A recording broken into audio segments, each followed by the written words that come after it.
Welcome along to the Big Idea Show in conversation today with Aaron Dewhurst from the BowlPhish Glass Services. Aaron, how's it going? It's going very well, thanks, Liù. Good. Thank you for joining me today for our discussion. We're going to pick up the theme, aren't we, of the month of space and time.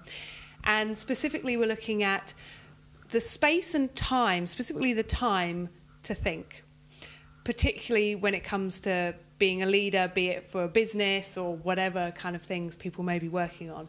So tell me a little bit about your experience of the need for space and time, why you think it's so important.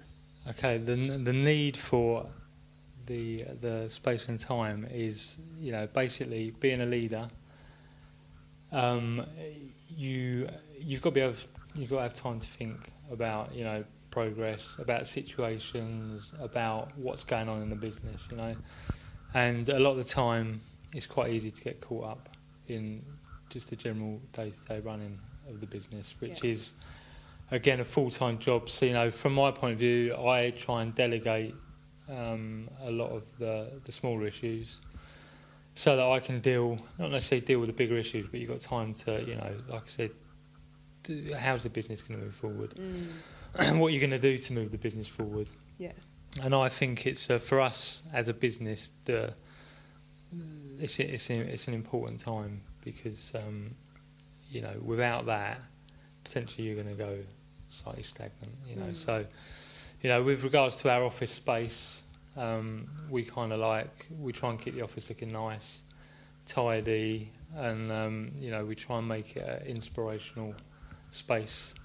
I've got my own office, which I can shut the door to get away from, the general day-to-day stuff, and obviously the team in the office are always on the go, always on the phones. There's people coming in and out of the office with queries, and it's quite a noisy, effective, buzzy kind of office, but sometimes you just need to separate yourself away from that. Yeah, to give your mind that chance to, I guess, go from, as you say, the day-to-day tasks and the actions to looking at, as the leader of a business, you've got to be looking to the future, haven't you? Where do you want to improve? Where do you want to grow? What are the opportunities? All these sorts of things. So is there a particular time that you personally find is best, or is it more about kind of fitting it around the day and other tasks that are going on, or do you find you're particularly productive thinking wise in the morning, in the evening? What sort of how do you manage it, or try to manage it? Because I know it's not always easy.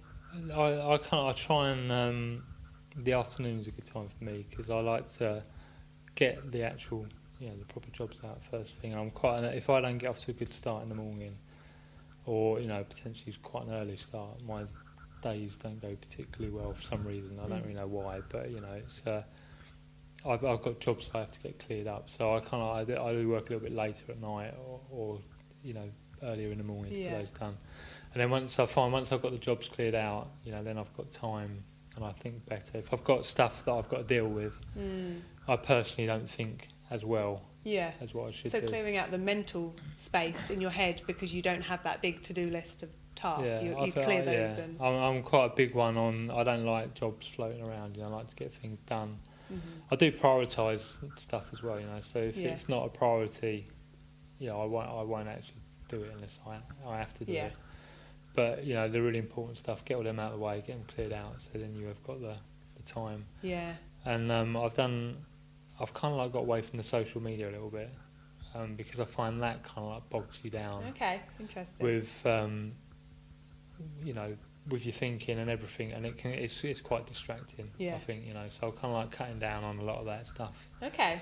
And again, I've been delegating it for business-wise to the marketing team. So they deal with it.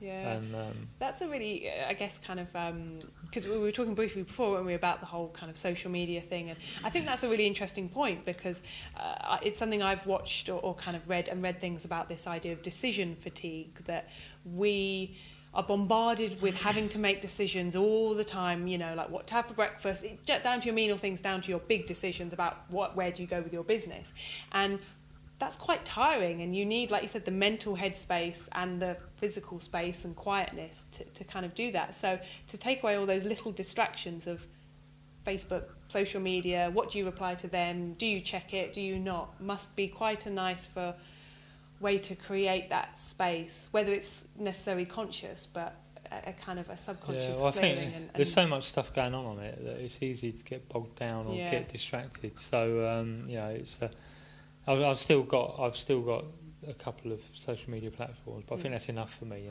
to just have a little check on, and if need to get any messages across, we can. Yeah. And the business covers all of the platforms, so it's going to be on one of the platforms I'm still on, but it's definitely key. And you said about all the just the general life decisions. I think when I'm at home, I kind of try not to make too many decisions because I feel like my whole week's filled up with decision making. And it's quite tiring, it's quite a mental. I find it quite a mental strain, You can go, even though you haven't done anything physical, you can go home from work, kind of quite exhausted sometimes. That's interesting. Which is another reason why you need to kind of get all your jobs cleared up, and then that's the time. But even if you've got nothing particular to think about, it's just good to have that time where you can just kind of like kick back. It might even be just reading a bit of articles or stuff on stuff that's current with your current situation or business, or keeping up to date. It's another way of just releasing a little bit of the monotonous of running a business. Definitely. So kind of creating the space for an empty space, I guess, to just relax, as well as creating the space to think. It's creating the space to relax, and that's where sometimes the best ideas pop in, don't they? Yeah, definitely. And I think it's important to keep fit, and I actually I ride bikes, push bikes, and I do a lot of thinking when I'm on the bike. Okay. It's quite a good space to think as well. You're exercising.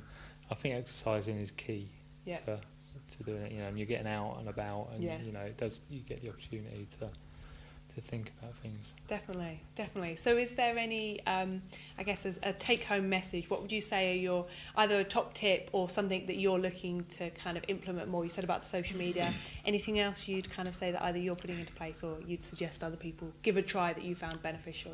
I think for me it's letting go of the job, some of the jobs. You kind of like, it's delegation. Sometimes you think it's easier just to do it yourself. But I think you need to kind of like get away from that and delegate, which is then going to free up more time for yourself. I think it's really important for business leaders to be able to spend the time thinking. So for us in the office, we're kind of like spreading the workload a lot more. Stuff that I would generally deal with because I think, I'm just going to do it. Now it's being delegated to other people, and I think it's working out quite well. Definitely. Good stuff. Aaron, great to chat. Creating the space and time to think. Good to chat, and good to have this space and time to explore Definitely. Thanks, Liù. Thank you. See you later. Bye. Bye.